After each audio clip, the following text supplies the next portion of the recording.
আসসালামু আলাইকুম এভরিওয়ান। আশা করি আপনারা সকলেই ভালো আছেন। তো আজকের ভিডিওর থাম্বনেলটি দেখে আপনারা বুঝতে পেরেছেন আজকে আপনাদের সাথে কোন টপিকটি নিয়ে কথা বলতে চলেছি। আজকের টপিকটি হচ্ছে আপনাদের একটি ওয়েবসাইট আছে। ওয়েবসাইট বলতে হয়তো আপনার ব্লগার ওয়েবসাইট থাকতে পারে, না হলে ওয়ার্ডপ্রেস। যেকোনো দুইটির মধ্যে একটি থাকলেই হলো। আজকের সমাধান হচ্ছে আপনাদের আর্টিকেল লিখেন আপনারা, কিন্তু আপনাদের সেই আর্টিকেলগুলো গুগলে র‍্যাঙ্ক হয় না। তো কি জন্য র‍্যাঙ্ক হয় না, কি কারণে র‍্যাঙ্ক হয় না, সেই প্রসেসটি আজকে আপনাদের দেখাবো। আমার থিমটি দেখতে পাচ্ছেন।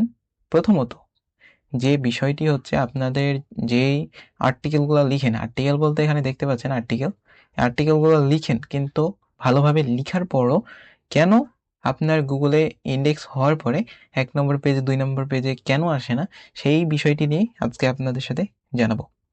তো ভিডিওটি অবশ্যই লাইক কমেন্ট করে চ্যানেলটি সাবস্ক্রাইব করতে ভুলবেন না। তো চলুন মেইন টপিকে চলে যাওয়া যাক। আপনি যদি ভালোভাবে একটি ওয়েবসাইট এসইও করেন, ওয়েবসাইট বলতে আপনি যেই থিমটি ব্যবহার করেন। এখন থিম বলতে কোনটা? থিম হচ্ছে এখানে দেখতে পাচ্ছেন এই ডিজাইনটা, এটাই হচ্ছে থিম। এই থিমটি আগে আপনাকে চেক করতে হবে যে আপনার থিমটি আসলে এসইও ফ্রেন্ডলি কিনা, আপনার থিম এসইও আছে কিনা, তারপরে কত সেকেন্ড লোডিং স্পিড, এগুলো আগে আপনাকে চেক করতে হবে। তো আপনার চেক করার জন্য কোথায় যাবেন? এখন হয়তো আপনাদের প্রশ্ন থাকতে পারে। তো আপনাদের জন্য আপনি একটা নতুন ট্যাব নেবেন। ট্যাব নেওয়ার পর এটা আমি চালু করে রাখছি, কারণ এটা লোডিং নিতে একটু সময় লাগে, এই জন্য। এখানে সার্চ দেবেন পেজ স্পিড, লিখলে চলে আসবে। আসার পর আপনার এখানে আসবেন হোম পেজে আসার পর এখানে যে লিঙ্কটা আছে আপনার ওয়েবসাইটের লিঙ্কটা এনে এখানে দিয়ে দিবেন। এখানে আসার পর অ্যানালাইটিকে দিয়ে দিলেই এখানে কিছুক্ষণ ১ থেকে ২ মিনিট সময় নেবে, তারপরে চলে আসবে। এখন আমার দেখেন থিমটা কিভাবে দেখায়, এই দেখেন এখানে হচ্ছে মোবাইল ফ্রেন্ডলি, এখানে মোবাইল ফ্রেন্ডলি করা আছে, এটা হচ্ছে ডেস্কটপ সাইট ফ্রেন্ডলি। তো মোবাইল ফ্রেন্ডলি আমার কতটুকু এসইও করা আছে? এসইও ছাড়া আপনি কখনোই গুগলে র‍্যাঙ্ক করতে পারবেন না। এখানে দেখতে পাচ্ছেন আমার কিন্তু ১০০% এসইও আছে থিম। তারপরে এখানে লেখা আছে বেস্ট পারফরমেন্সও ১০০ আছে, এটাও ৯৬ ভালো পজিশনে আছে। এটা একটু পারফরমেন্স, এটা একটু বেড়ে গেছে মানে এখানে কমে গেছে, কিন্তু আমার হিসাবে বেড়ে গেছে। তো এটা অবশ্যই ৮০-র মধ্যে ৭০-র মধ্যে থাকলে ভালো, বেশি ভালো, হ্যাঁ ভালো চলবে। তো এখানে দেখতে পাচ্ছেন এসইও ফ্রেন্ডলি আমার ১০০-তে ১০০ই আছে এসইও। এটা হচ্ছে মোবাইল।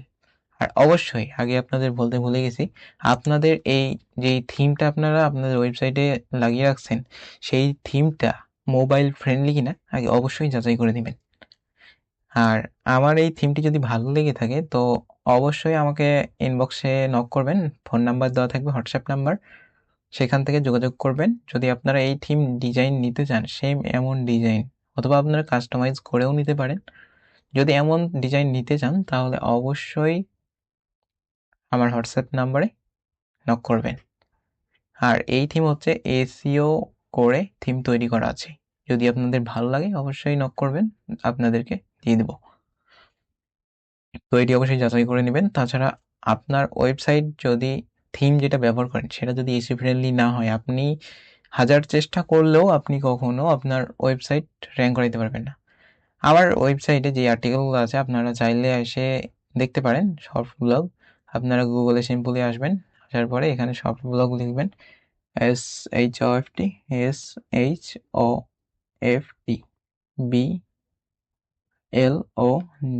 সরি এখানে ডি আছে, হয়ে গেছে আগে।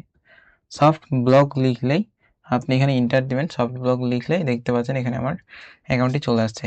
তো দেখতে পাচ্ছেন আমার এসইও করা আছে কিভাবে, সব কিছু এসইও। আপনারা যদি এভাবে এসইও ফ্রেন্ডলি অ্যাকাউন্ট ক্রিয়েট করতে চান অথবা কাস্টমাইজ করে এরকম ডিজাইন করতে চান, তো অবশ্যই নক করবেন, হোয়াটসঅ্যাপে আপনাদের করে দেবো। তো দেখতে পাচ্ছেন এখানে আমার ওয়েবসাইটটি দেখতে পাচ্ছেন, এখানে কিভাবে সব প্রোফাইল, বিজনেস প্রোফাইল, লিঙ্ক টিঙ্ক সব এখানে দেওয়া আছে। তো এখানে ঢোকার পরে এখানে ঢুকবেন, ঢোকার পরে এখানে হোয়াটসঅ্যাপ নাম্বারও আছে, এখান থেকেও যোগাযোগ করতে পারবেন, অথবা ডিসক্রিপশনে নাম্বার দেওয়া থাকবে, সেখান থেকে যোগাযোগ করবেন। এখানে আপনাদের পছন্দ ক্যাটাগরি যারা নিজ বাছাই করতে পারেন না, এখান থেকে দেখে লিখতে পারেন। দেখে লিখতে পারেন বলতে এখান থেকে কিছুটা জ্ঞান নিয়ে লিখতে পারেন, কোন বিষয়ে লিখবেন, কোন টপিকে লিখবেন, এসব বিষয়ে। তো পরবর্তী ভিডিওতে দেখাবো যে আপনারা আসলে কিভাবে অ্যানালাইটিক্স অর্থাৎ আপনার যে গুগল সার্চ কনসোল আছে সেখানে দেখে সেখানে আপনি কিভাবে কি করলে আপনার 1 নম্বর পেজে আসবে সেই বিষয় নিয়ে আলোচনা করব। আর সেই ভিডিও পাওয়ার জন্য অবশ্যই আপনাকে চ্যানেলটি সাবস্ক্রাইব করে বেলটি বাজায় রাখতে হবে, কেননা আপনি যদি এখন সাবস্ক্রাইব করে বেলটি বাজায় না রাখেন তাহলে আমার ভিডিওটি আপনি পাবেন। তো অবশ্যই চ্যানেলটি সাবস্ক্রাইব করে পাশে থাকবেন। আর কোনো কিছু জানার থাকলে নিচে ডিসক্রিপশানে ফোন নাম্বার দেওয়া থাকবে, সেখান থেকে আপনারা যোগাযোগ করতে পারেন। তো আজকে এখানে শেষ করতেছি। ভালো থাকবেন, সুস্থ থাকবেন। আল্লাহ হাফিজ।